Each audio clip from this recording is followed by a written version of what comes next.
அதாவது சென்னை திருப்போரூர் அருகே நேற்றைய தினம் விமானப்படைக்கு சொந்தமான ஒரு விமானம் என்பது எதிர்பாராத விதமாக இயந்திர கோளாறு ஏற்பட்டு திருப்போரூர் அருகே கீழே விழுந்து வெடித்து சிறிது மிகப்பெரிய ஒரு விபத்துக்குள்ளானது. இந்த விமானத்தில் பயணம் செய்து வந்த உத்தரப்பிரதேச மாநிலத்தை சேர்ந்த சுமன் என்ற விமானி அதிர்ஷ்டவசமாக பாராசூட் மூலமாக கீழே விழுந்து சிறு காயங்களுடன் உயிர் தப்பினார்.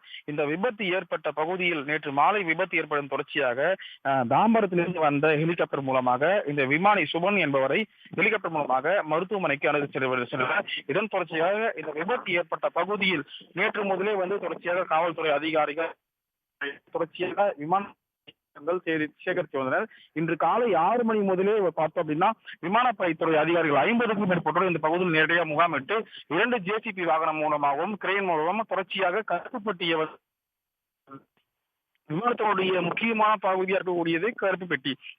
விமானம் எப்படி விபத்து ஏற்பட்டது, இயந்திர தொடர்பாக விபத்து ஏற்பட்டதா, இந்த விமானத்துடைய விபத்து ஏற்படுத்தும் 20 நிமிடத்துக்கு முன்பாகவே அதனுடைய முக்கியமான அனைத்துமே அந்த கருப்பு பெட்டியில் என்பது பதிவாயிருக்கும். எனவே இந்த விமானத்துடைய முக்கியமாக இருக்கக்கூடிய கருப்பு பெட்டியை கிட்டத்தட்ட ஒரு 5 மணி நேரத்துக்கு மேலாக தொடர்ச்சியாக இந்த விமானத்துறை அதிகாரிகள் தொடர்ச்சியாக தேடி வந்த நிலையில் தற்போது இந்த கருப்பு பெட்டி என்பது மீட்கப்பட்டிருக்கிறது. இந்த கருப்பு பெட்டி என்பது பெங்களூருக்கு கொண்டு செல்லப்பட்டு பல்வேறு சோதனையும் செய்ய அதிகாரிகள் திட்டமிட்டதாக தெரிவிச்சாங்க.